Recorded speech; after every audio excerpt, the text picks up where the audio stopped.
Je pense que cette vidéo sera utile, même si j'avais oublié de la faire, parce que j'ai pas l'habitude moi, je réponds aux accusations quand l'accusateur croit ce qu'il dit. Voilà.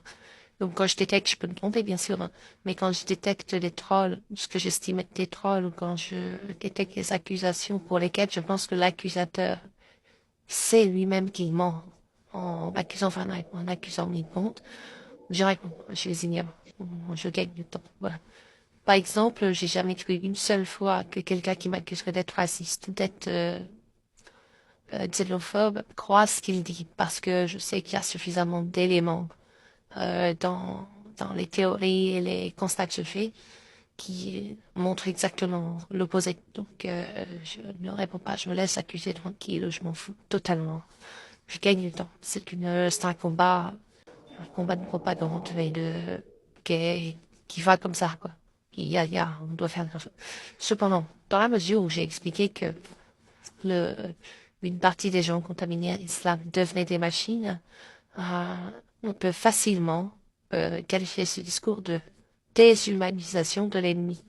Or, il y a un truc dans l'histoire humaine qui est classique, c'est que dans les guerres, il y a une tendance propagandiste à déshumaniser l'ennemi, et donc on pourrait situer mes affirmations dans ce champ.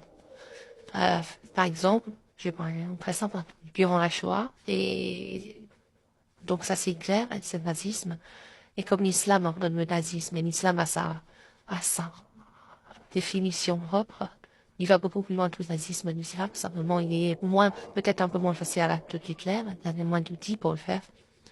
Vous avez une déshumanisation. Alors là, pourquoi les explicite des juifs, ils sont qualifiés de démons qu'il faut absolument exterminer. Voilà, ça c'est la théorie de l'islam, c'est la théorie d'Hitler.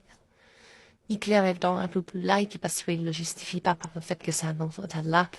Le vrai fondateur du nazisme, c'est l'islam. Même si, ensuite, Hitler n'était pas un agent de l'islam, il n'était pas monsieur. Il était juste admirateur, il l'a dit. Il a consacré tout un chapitre 11 de Mein Kampf pour dire à quel point le Coran lui plaisait, enfin, les aspects nazis du Coran lui plaisaient, mais il n'a jamais dit que Allah était l'auteur du Coran. Mais Hitler n'a pas franchi le bas de ce couverture à l'islam. Et cela, là, on peut les accuser et c'est justifié de déshumaniser les gens qui justifient le fait de les tuer par le fait qu'ils disent que ceux qui tuent ne sont pas des êtres humains. Donc, pour Hitler, c'est les juifs, pour l'islam, c'est les juifs. Pour l'islam, c'est les juifs et les femmes. L'islam ajoute les femmes aux juifs, et l'islam déclare que la femme est un peu l'équivalent d'un animal. D'autres traitent les juifs de démons et les femmes d'animal. Et c'est une marchandise. Bref. Bon, tout ça, c'est ultra connu, ultra classique. Par contre, moi, quand je dis que après 5 ans de travail à plein temps, épuisant, je suis arrivé à la conclusion que partie des gens contemporains de l'islam sont des machines. Je dis même pas des animaux, un animal, ça ressemble. Je dis pas de machines, il doit pas exister dans une personne qui ne sont pas dotés de vie, qui ne sont plus dotés de vie. Ils sont en état, ce sont des cadavres qui bougent. Ça n'a rien à voir avec une déshumanisation de ligne, car ce que je fais, je reconnais que je peux me tromper, mais surtout quand je fais cette description, je m'appuie sur un certain nombre d'éléments auxquels j'ai beaucoup réfléchi et que c'est pas moral.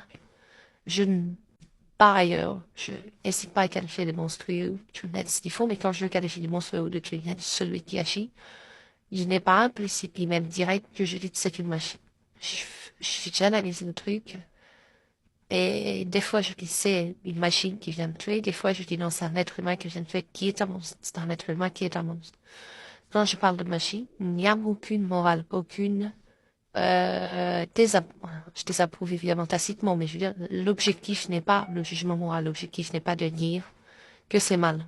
L'objectif est de faire un constat biologique et de décrire une situation d'insensibilité pour éviter des erreurs quand vous avez des djihadistes ou des islamistes radicaux, c'est à peu près la même chose, hein, qui sont des machines, ça répond, si vous voulez, à un certain nombre de constats, de mesures, de laxisme, de vérification de leur cœur, leur rythme cardiaque n'augmente pas quand ils s'égorgent, quand ils décapitent, etc.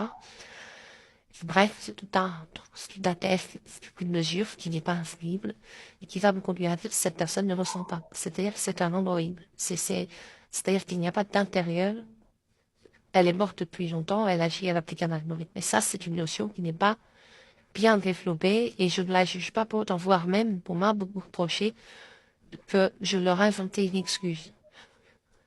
Bon, je répondrai pas à ça, je suis pas sur le terrain moral. Je veux dire que quand on a affaire à une machine, et j'affirme, hein, un certain nombre de Tahitiens, la quasi-totalité des Tahitiens, des talibans, des- beaucoup d'activistes iraniens, pas forcément les chefs, hein, mais d'activistes qui ont réduit l'Iran, le peuple iranien en esclavage, un certain nombre de mouvements, beaucoup, la quasi-totalité du Pakistan, etc., sont des machines.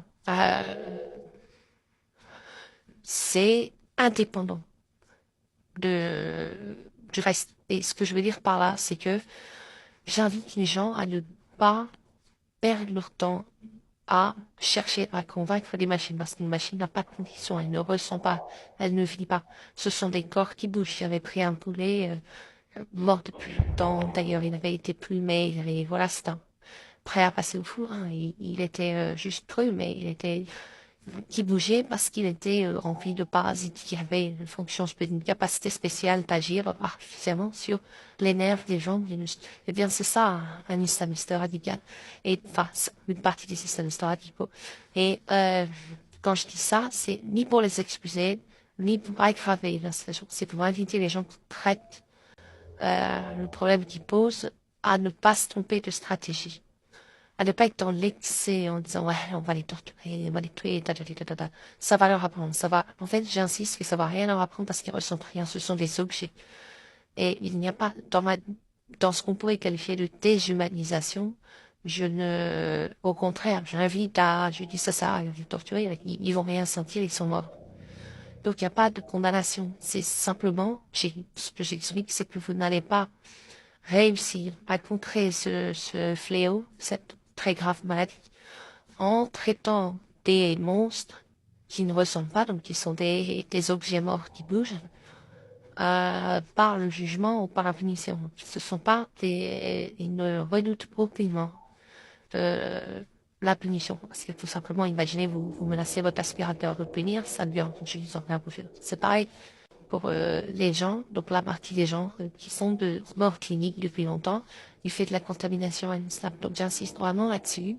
Il s'agit pas c'est vraiment, je peux me tromper, mais si je me trompe de toute façon, la motivation même de mon affirmation ne relève pas de la morale, mais du conseil stratégique face à ces euh, métastases de l'islam.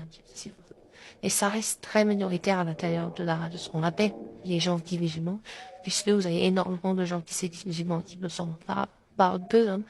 Je le fais pas, puisque ils appliquent pas le Coran, ils appliquent pas le texte de l'islam, et puis ils ont même pas le vent, comme c'est censé être le message de Dieu à la vérité presse et qui s'entend pas. Mais, c'est vraiment spécifique à toutes ces survenus de drames terribles et de comportements sadiques, euh, pour que les gens, mes alliés, comprennent que l'application du sadisme algorithmique, c'est comme si une IA était programmée pour être le plus sadique possible, ça reste une IA qui est sadique. Et quand vous avez affaire à ces sadiques, et ça va très très très très loin, ils essaient de battre tous les records, ce qui est normal, c'est comme le ferait une IA. Euh,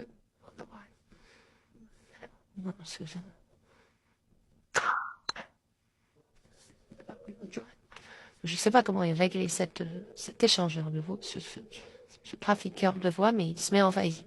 Voilà, sans prévenir. Il n'y a pas de... Donc, ouais, je disais, pas du tout, oui, voilà, oubliez le mot sadique, parce que le mot sadique n'est que comportemental. Ils n'ont pas que ceux dont je parle, ceux qui sont devenus des choses.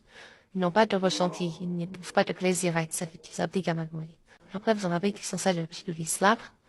Je le rappelle, c'est le culte du mal, du masculin, et donc de qui c'est qui fait le plus souffrir possible sa victime pour, en quelque sorte, étendre son autorité et sa terreur. Mais ça, c'est autre chose. Ceux-là peuvent encore avoir, même si c'est très diminué, un peu disons qu'ils sont au niveau animal, peut-être appelons sous de l'animal, mais ils sont pas des choses. Euh, Là, vraiment, je parle du fait que la contamination à distance peut vraiment mener jusqu'à être une pure chose, hein, un objet matériel qui n'a plus, vous savez, une anesthésie totale. Voilà. Donc il n'y a pas, ça n'induit pas de comportement, comment dire, ça n'induit pas politiquement quelque chose. Ce qui est important, c'est que ça doit permettre de gagner du temps et ne pas, par exemple, essayer de leur expliquer que c'est mal ce qu'ils font ou les menacer de les punir. Parce que c'est comme si vous menaciez votre aspirateur. Vous lui disiez, je vais te donner des coups de pied si tu continues de ne pas marcher. Il s'en fout, votre aspirateur. C'est pareil pour le corps, non, la matière organique devenue chose, devenue objet matériel et n'ayant plus ni âme ni capacité de ressentir de rien. Vous pouvez lui dire ce que vous voulez, de toute façon. Et à noter qu'ils ne sont pas croyants. Pour être croyants, il faut être vivant. Comme ils sont morts, ils ne sont pas croyants. Ils s'appliquent à la complètement. Voilà, c'est tout ce que ça induit. Après, il y a des gens qui disent il faut les euthanasier. Ceux-là, il n'y a pas. Je fous les euthanasier ou pas, ça change rien, ils sont morts. Donc, ce que vous ferez, c'est retirer, c'est comme débrancher c'est comme retirer les piles dans la peinture à sel. Vous toucherez les fonds, vous les empêcherez juste de bouger, mais ils sont déjà en quelque sorte euthanasiés puisqu'ils sont déjà morts. Donc, la question des solutions est une autre question. Elle n'est pas branchée sur le fait qu'ils ne sont plus vivants.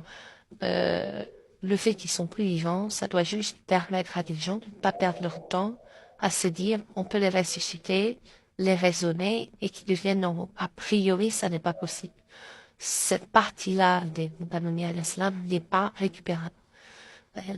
On peut pas les reconstruire et qu'ils redeviennent vivants ou au moins animaux et puis essayer de les raisonner, ne serait-ce que comme un animal domestique. Ce n'est pas possible. C'est un état tout simplement de mort cérébral. Alors c'est vrai qu'il n'est pas habitué puisque aujourd'hui, quand on veut des robots, des drones, on les fabrique avec du métal. Et le projet initial des inventeurs de l'islam, c'était effectivement de se servir de matière organique pour avoir des machines qui bougent en les décapitant enfin, en les décapitant sans s'y de leur cerveau pour y mettre un programme, quoi, un programme de bataille. Et donc, ça a été partiellement réussi. Ok. Et donc, c'est un truc, si vous voulez, si on le reconnaît, on reconnaît que les inventeurs de l'islam étaient malins. Ça va un peu contre l'ambiance qui consiste à dire que, étant donné que le Coran est un des livres les plus ratés qu'on a jamais vu, on n'a pas envie de féliciter ces auteurs. Pourtant, les inventeurs de l'islam n'étaient pas si bons puisqu'ils ont réussi à tuer une personne pour la transformer en chose animée en utilisant de la matière organique. Donc, sans métal, sans rien, ils ont réussi à fabriquer des machines de guerre avec de la matière organique. Et c'est pas totalement pour. Ils ont fait avec les moyens de l'époque. Mais c'est plutôt réussi. Du coup, cette reconnaissance d'exploit mortifère, monstrueux, un exploit de Satan, si vous préférez, vous pouvez le dire comme ça, euh, est difficile à reconnaître quand on critique un ennemi parce qu'on a envie de dire qu'il est con et on n'a pas envie de lui reconnaître un exploit technique, en quelque sorte. Voilà, je m'en tiens là.